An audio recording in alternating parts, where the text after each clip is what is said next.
The sound of laughter drifts through the open window of my childhood home, a sound I wasn't meant to hear. I freeze on the front path, keys dangling uselessly in my hand. My family's voices float out into the warm evening air. Mother's tinkling laugh, Emily's excited chatter, even Father's deep chuckle. A full family gathering, one I clearly wasn't invited to. I'm Isabel, the forgotten daughter, the invisible sister, the perpetual afterthought. It's perfect timing, really, Emily's voice carries clearly. While Isabel's away at that conference thing, Peter and I could start moving our stuff in. The house is way too big for just her anyway. My house, the one I bought myself after 10 years of research and grant writing, the one they mocked me for purchasing in such an expensive neighborhood. "Darling, that's wonderful," Mother exclaims. "You two deserve a proper home to start your family in." I step closer to the window, my heart pounding against my ribs. The roses I planted last spring brush against my legs, their thorns catching on my pants. "Isabel won't mind," Peter's smooth voice adds. "She's always saying how lonely that big place gets." I've never said any such thing to him. In fact, I barely speak to my sister's husband at all. Something about his perfectly practiced charm sets my teeth on edge. "We should wait to tell her, though," Emily continues. "You know how she gets about her things. So particular." Father's voice rumbles in agreement. "Better to present it as a done deal. She'll come around. She always does." My fingers curl into fists, nails biting into my palms. They're right about one thing. I always have come around. Always swallowed my protests, smiled through gritted teeth, given in to keep the peace. 20 years of making myself smaller, quieter, less demanding. 20 years of watching Emily take and take while I fade into the background. "To the new homeowners," Mother declares, followed by the clink of glasses. I back away from the window, nearly stumbling over my own feet. My chest feels tight, like all the air has been squeezed out of my lungs. They're in there toasting to the theft of my home. The one thing I've achieved that they couldn't diminish or dismiss. My phone buzzes in my pocket. A text from Emily. "Hey sis, can you come over to Mum and Dad's? Family dinner tonight." The casual cruelty of it hits me like a physical blow. They're probably wondering why I'm late, playing at confusion while they plot behind my back. I stare at the message until the screen goes dark, then turn and walk back to my car. For the first time in my life, I don't respond to Emily's text. Don't make excuses. Don't smooth things over. Instead, I drive straight to Aunt Valerie's house on the other side of town. She's been estranged from the family for years. Another strong woman they couldn't control. My hands shake as I ring her doorbell. When she opens the door, her eyes widen at the sight of me. "Isabel? What's wrong?" "I need your help," I say, my voice steadier than I feel. I'm done being the good daughter. She studies my face for a long moment, then steps aside to let me in. "It's about time," she says softly. "Come in and tell me everything." As I cross her threshold, I feel something shift inside me, like a door closing, or maybe opening. Either way, there's no going back now. They want to take my house. Fine, let them try. But this time, they're going to learn what happens when they push too far. This time, I push back. 3 days after discovering their plan, I sit at my parents' dining table, watching Emily monopolize yet another family dinner. The crystal chandelier catches the evening light, casting fractured shadows across her perfect smile as she details her latest achievement, organizing a charity gala that raised $5,000. "The mayor himself called to thank me," she beams, cutting into her roast beef. "He says I have a natural talent for bringing people together." Mother practically glows. "You've always had such a gift for these things, darling." I take a slow sip of wine, letting the bitter taste linger. Yesterday, my research team secured a $1 million grant for cancer treatment studies. But I know better than to mention it now. "Actually," Emily continues, "that's partly why Peter and I have been thinking about the future." She shoots me a sideways glance that makes my stomach clench. "We need more space for networking, hosting events." Father sets down his fork. "Have you found somewhere?" Exploring options. Emily's voice drips with manufactured innocence. Actually, Isabel, your neighborhood would be perfect for us.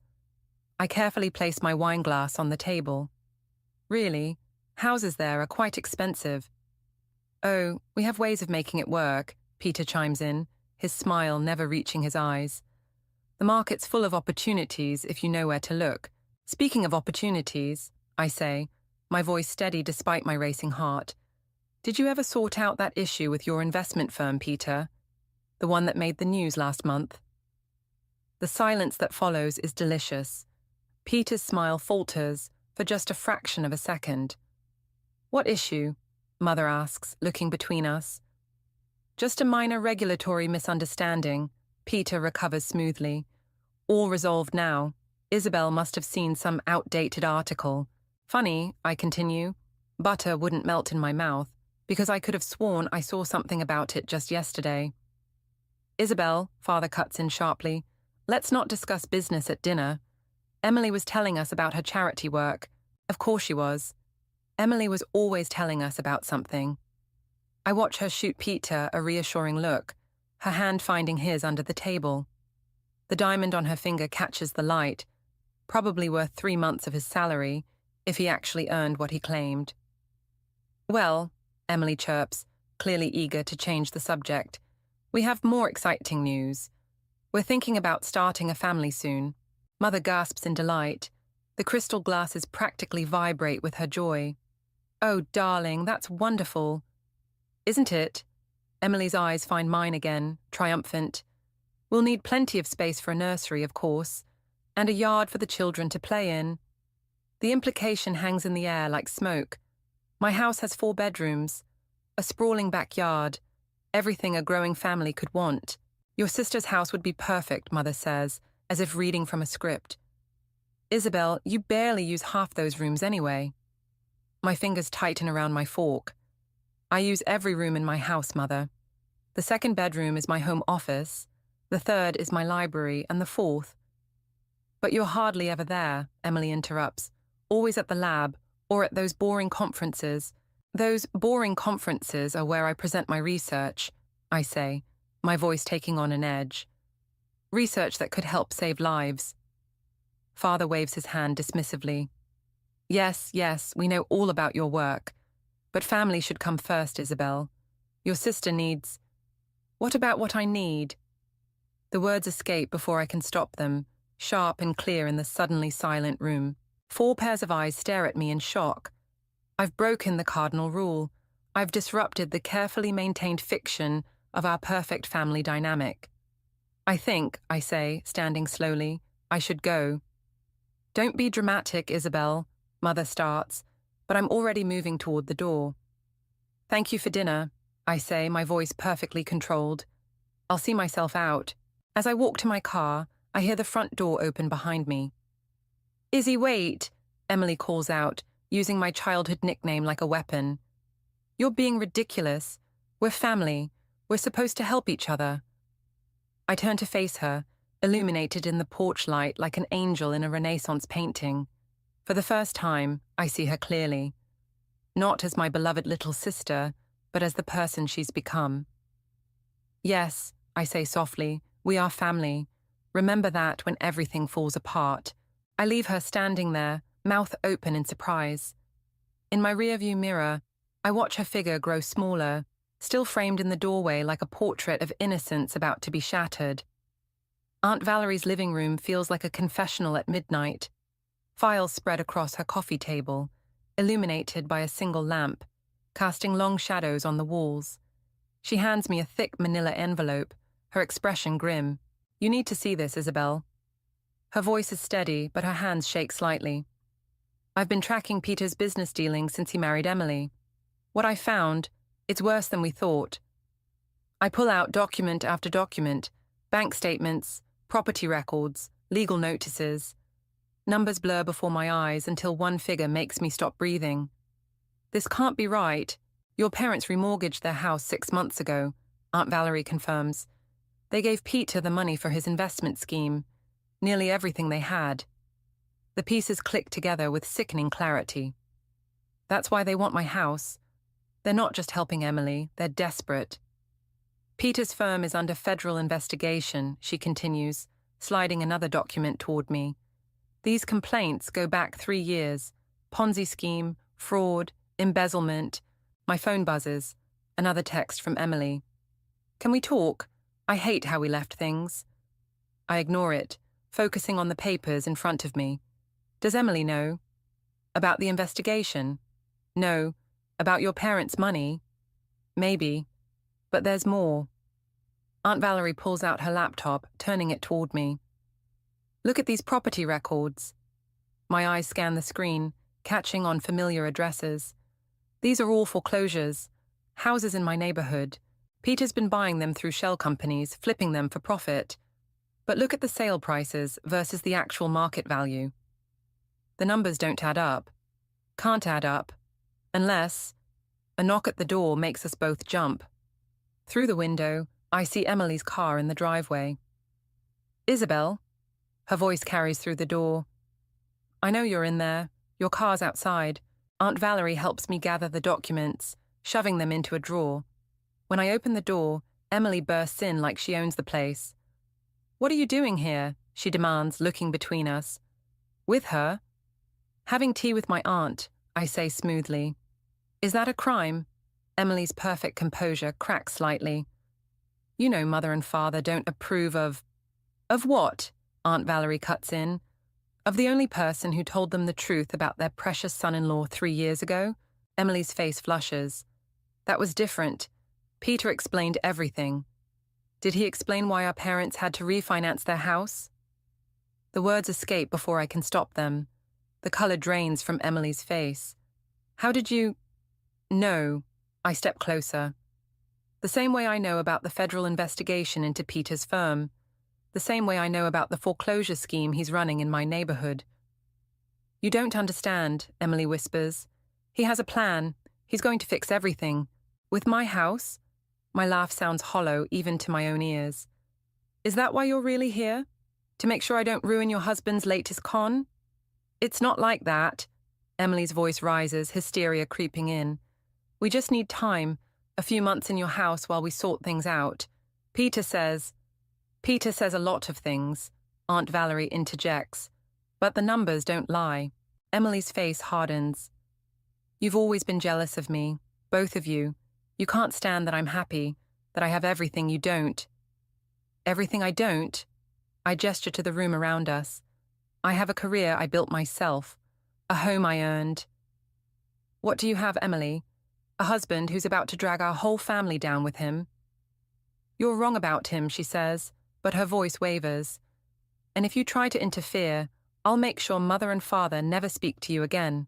I meet her eyes, seeing not my little sister, but a stranger wearing her face. Go ahead, but remember, when everything falls apart, you chose this. She leaves like she arrived, in a whirlwind of self-righteous anger. Through the window, I watch her speed away, probably straight to Peter to warn him. What now? Aunt Valerie asks softly. I pull out my phone, scrolling through contacts until I find the number I need. Now we call Diana Lewis. It's time to get proof they can't ignore. The phone rings 3 times before a crisp voice answers. Lewis Investigations. I need your help, I say, watching Emily's taillights disappear into the night. My family's about to lose everything, and I need to make sure the right people go down for it. Diana Lewis spreads photographs across my kitchen counter, like a dealer laying out cards for a high-stakes game. Each image tells a story. Peter shaking hands with known fraudsters, entering buildings through back doors, passing envelopes in shadowy parking lots. Your brother-in-law's been busy, Diana says, tapping one particular photo. This man here, former SEC investigator turned private consultant. They've met 6 times in the past month. My coffee grows cold beside me as I study the evidence of Peter's double life. And my parents' money? Already gone. Diana's voice is gentle but firm. Transferred through 3 shell companies, then offshore. Classic exit strategy. The doorbell rings, making me jump. Through the peephole, I see Mother standing on my porch, clutching her designer handbag like a shield. Isabel, she calls out, Please, I need to talk to you. I gesture for Diana to gather the photos, watching her slip them into a folder and disappear into my study. When I open the door, Mother bursts in, her perfectly maintained facade cracking around the edges. Emily told me what happened at Valerie's, she says, pacing my foyer. How could you say such terrible things about Peter? Are they terrible if they're true? She stops, her shoulders stiffening. He explained everything to your father. The investment opportunity was too good to pass up. Was that before or after you remortgaged the house? The color drains from her face. How did you? No. I lean against the wall, watching her. The same way I know about the federal investigation. The same way I know where Dad's retirement fund really went. You don't understand, she whispers, but there's fear in her eyes now. Peter says it's just temporary. Once the market turns. There is no market turn coming, Mother. It's a con. All of it. She shakes her head violently. No, Emily would know. She wouldn't let. Emily sees what she wants to see, just like you and Dad always have. Mother's hand trembles as she reaches for her phone. I should call your father. He'll explain. Actually, I say, moving to block her, I think you should see something first. I lead her to my study where Diana waits with the evidence spread out again. Mother's gasp is audible as she takes in the photos, the documents, the truth she's been avoiding. That's not, she starts, but her voice fails as she picks up a photo of Peter meeting with a known fraud consultant. When was this taken? Last week, Diana answers, 2 days after he convinced your husband to sign over power of attorney. Mother sinks into my desk chair, her carefully constructed world crumbling. What do we do? We can still stop this, I say, gentler now, but you have to trust me, and we have to act fast. Her phone buzzes, Emily's name flashing on the screen. Mother stares at it, then slowly turns it face down. Tell me everything, she whispers. We spend the next hour showing her the evidence, explaining the scheme, watching reality sink in. When Diana leaves, Mother remains at my desk, aged years in minutes. Why didn't you come to me sooner? I ask finally. She looks up, tears in her eyes. Because admitting I was wrong about Peter meant admitting I was wrong about so much else. About Emily. About you. The words I've waited decades to hear, and they taste like ashes. I have to tell your father, she says, standing shakily. And Emily? Oh God, Emily. Let me handle Emily, I say, walking her to the door. But Mother, don't tell Peter you were here. Don't let him suspect anything. She nods, then turns back suddenly. Isabel, I'm sorry, for everything. After she leaves, I stand in my empty foyer, the weight of secrets pressing down like lead. My phone buzzes, a text from Aunt Valerie. Peter just called, wants to meet tomorrow to clear the air. What's your play? I think of the evidence in my study, of Mother's broken expression, of Emily's blind faith in her husband. Of all the years I stayed quiet, played nice, kept the peace. Set up the meeting, I text back. Time to end this.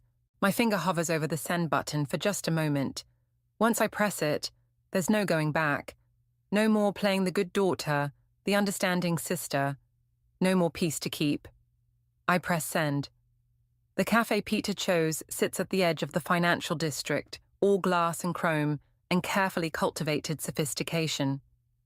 He's already there when I arrive, perfectly pressed suit and practiced smile, rising to greet me like we're old friends. Isabel, he says warmly, thank you for meeting me. Diana's voice echoes in my head.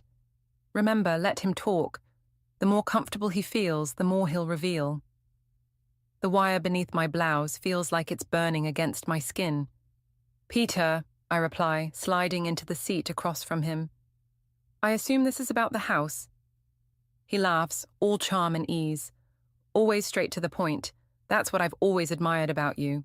The waiter appears, and Peter orders expensive coffee for both of us without asking what I want. Just like always. Actually, he continues, I wanted to clear the air. Emily told me about your concerns. Did she tell you everything? His smile flickers for just a moment.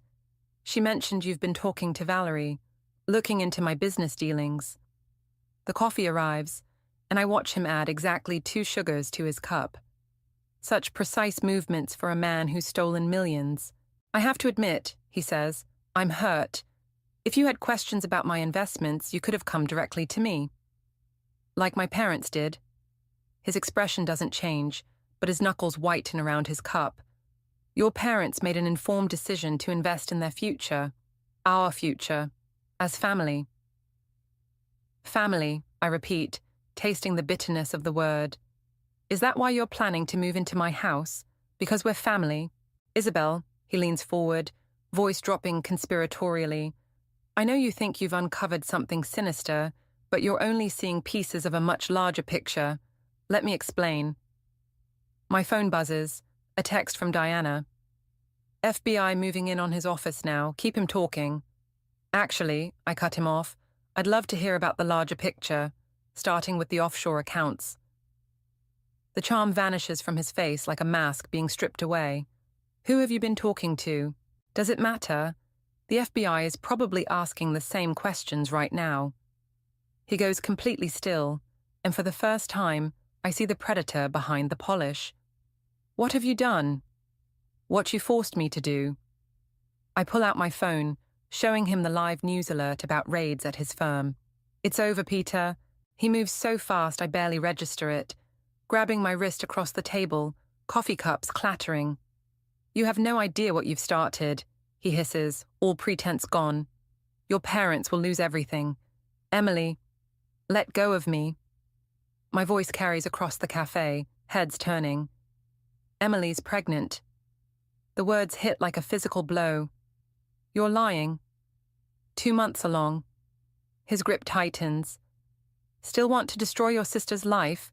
Take everything from your future niece or nephew. For a moment, I waver.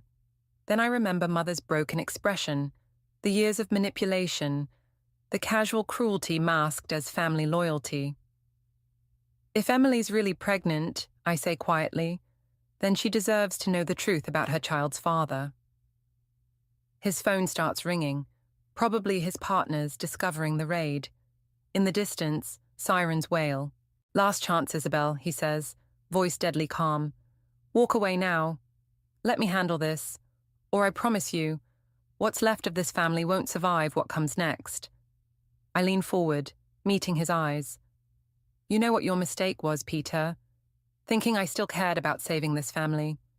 I'm not trying to save anything anymore. I'm burning it all down. He releases my wrist, standing so abruptly his chair topples backward. You'll regret this. No, I say, watching him gather his things with shaking hands.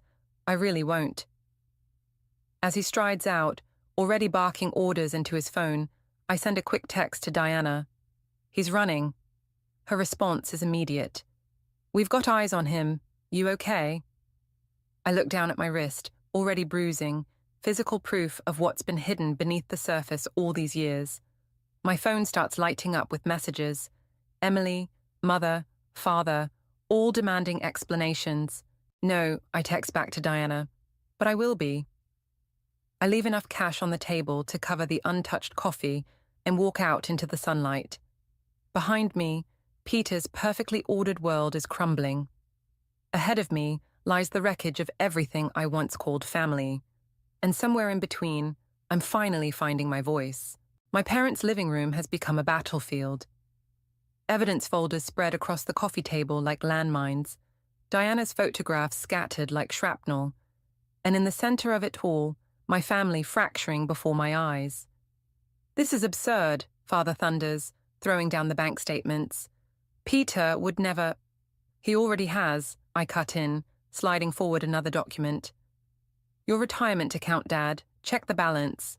His hands shake as he reaches for his phone, pulling up his banking app. The color drains from his face. This can't be right. Mother sits silent in her armchair, staring at the photos of Peter with his criminal associates. She hasn't spoken since we started. The front door slams open. Emily storms in, mascara streaked down her face. What have you done? She screams at me. The FBI just arrested Peter. What I had to do, I say, standing to face her. He was stealing from our parents, Emily, from everyone. You're lying. She grabs one of the folders, throwing it across the room. Papers flutter like wounded birds. You've always been jealous, always wanted to ruin my happiness. Emily, Mother finally speaks, her voice barely a whisper. The baby. Emily's hand flies to her stomach protectively. Peter told you. He tried to use it to manipulate me, I say softly, just like he's been manipulating all of us. No. Emily backs away, shaking her head. No, you don't understand. We had plans. The house. Everything was going to be perfect. My house, I remind her, the one you were planning to take while I was away. Because we needed it, she shrieks. Peter said. He promised. Father's phone rings. His lawyer. The conversation is brief, devastating. When he hangs up, he looks aged a decade. The house is gone, he says hollowly. The investments, the savings, everything. Not everything, I say. I've been working with the FBI. There might be a way to recover some... Get out! Emily's voice cuts like glass. Emily, get out! She grabs a photo frame from the mantel. Us as children, smiling, innocent, and hurls it at me. I dodge, and it shatters against the wall. You've destroyed everything. Our family, my marriage, my baby's future. Your baby's future was destroyed the moment Peter decided to commit fraud. I shoot back. I'm trying to save what's left. Save? Mother laughs bitterly. Look around, Isabel. What's left to save? The room falls silent except for Emily's sobs. I look at them, my broken family, the people I thought I was protecting, and see only strangers staring back with hatred in their eyes. My phone buzzes. Diana. Peter's talking, says Emily knew everything. The words blur on the screen as pieces click into place. Emily's desperate defense of Peter, her insistence on taking my house, her perfectly timed pregnancy announcement. You knew, I whisper, looking at my sister. Didn't you? Her tears stop instantly. In that moment, I see Peter's influence in the calculated shift of her expression. Of course I knew, she says coldly. Someone had to fix this family's finances. While you were playing scientist, Peter and I were securing our future. Emily, Mother gasps. What? Emily turns on her. Did you really think your precious charity galas could maintain our lifestyle? At least Peter had vision. Father slumps in his chair, defeated. Mother begins to weep, and I stand in the middle of it all, victory turning to ashes in my mouth. The FBI will want to talk to you too, I tell Emily quietly. She straightens, smoothing her designer dress. Let them. Unlike Peter, I was smart enough not to leave a paper trail. But you left me, I say, and I remember everything. For the first time, fear flickers in her eyes. She grabs her purse, heading for the door. When this is over, she says, don't expect forgiveness. I'm not looking for forgiveness, I reply, just justice. She leaves, taking the last shreds of our sisterhood with her. Mother won't look at me. Father stares blankly at his empty bank statements. My phone buzzes again. Aunt Valerie. You okay? I look around the battlefield of my childhood home, at the wreckage of decades of lies and manipulation, at the cost of truth. I don't respond to the text. There are no words for this kind of victory, this kind of loss. Instead, I gather my evidence and walk out, leaving my family to face the ruins of their carefully constructed facade. Behind me, Mother finally speaks. What have we all become? I close the door on her question, knowing the answer would break whatever's left of her heart. The courthouse corridor feels endless, my heels echoing against marble as I approach the conference room. Through the glass, I see them all waiting. Mother, Father, Emily, and Peter in handcuffs. Diana stands in the corner, while 2 FBI agents flank the table. Peter's lawyer intercepts me before I can enter. Miss Thompson, my client has a proposition. No deals, I say, reaching for the door. He's willing to take full responsibility. Protect Emily completely. The lawyer lowers his voice. Your sister's pregnancy. Surely you don't want your niece or nephew born while their mother's in prison. I pause, hand on the doorknob. Let me guess. In exchange, I drop my testimony about Emily's involvement. He smiles, thinking he's won. I push past him into the room. Emily sits beside Peter, their fingers intertwined despite his cuffs. Mother won't meet my eyes. Father stares at his folded hands. Isabel, Peter starts, all charm even now. Thank you for... Save it. I place a USB drive on the table. You should listen to this first. Diana steps forward, connecting the drive to a laptop. Emily's voice fills the room. Of course I knew about the accounts, Peter. I helped set them up. Isabel's such a fool. She actually thinks you're the mastermind. Peter goes rigid. Emily's grip on his hand loosens. The recording continues. Once she's out of the way at that conference, we'll have everything. Her house, her trust fund share, all of it. She never deserved any of it anyway. Turn it off, Emily whispers. Why? I ask. Isn't this the vision you were talking about? The future you were securing? You recorded me. Emily stands trembling. Your own sister? You were planning to steal everything from me. Your own sister. Miss Collins, one FBI agent interrupts. You told us you had no knowledge of your husband's activities. Emily's mask cracks. I want my lawyer. Emily, Mother finally speaks. Tell them they're wrong. Tell them. They're not wrong, I cut in. She orchestrated everything. Peter was just the face of the operation. The charming distraction while Emily handled the real work. Peter laughs suddenly, harsh and cold. Well played, darling, he tells Emily. I actually believed you were the innocent one. Shut up, Emily hisses. Why should I? You've clearly been playing me as much as I played them. He turns to the agents. I think I'm ready to revise my statement. The room erupts. Emily screaming at Peter, lawyers shouting objections, agents calling for order. Through it all, I stand still, watching my sister's carefully constructed world collapse. You did this, Emily snarls at me over the chaos. Destroyed our family because you couldn't stand seeing me happy. Happy? I step closer, voice cutting through the noise. You were happy destroying our parents, happy watching them lose everything while you lined your pockets. They never lost faith in me, she spits. Never questioned me like they did you, because I earned their love. Earned it with lies, I say softly. And now they know the truth. Mother starts crying. Father finally looks up, decades of certainty crumbling in his eyes. Emily, he whispers, what have you done? The fight drains from her suddenly. She sinks back into her chair, looking small and lost, not the golden child anymore, just a scared woman facing consequences for the first time. I want to make a deal, she says quietly to the agents. Peter lunges across the table, cuffs rattling. You manipulative little... The agents restrain him as Emily's lawyer hurries her from the room. Mother follows, still weeping. Father stays seated, looking older than I've ever seen him. Isabel, he says as I turn to leave, I'm sorry for not seeing... I know, I reply, but it's too late. Outside the conference room, Diana waits. You okay? I watch Emily disappear down the corridor between agents, her designer heels clicking against marble like a final countdown. They wanted my house, I say, my life, everything I built, and now... Now they lose everything instead, Diana finishes. No, I correct her, straightening my shoulders. They lost it all the moment they decided to take what wasn't theirs.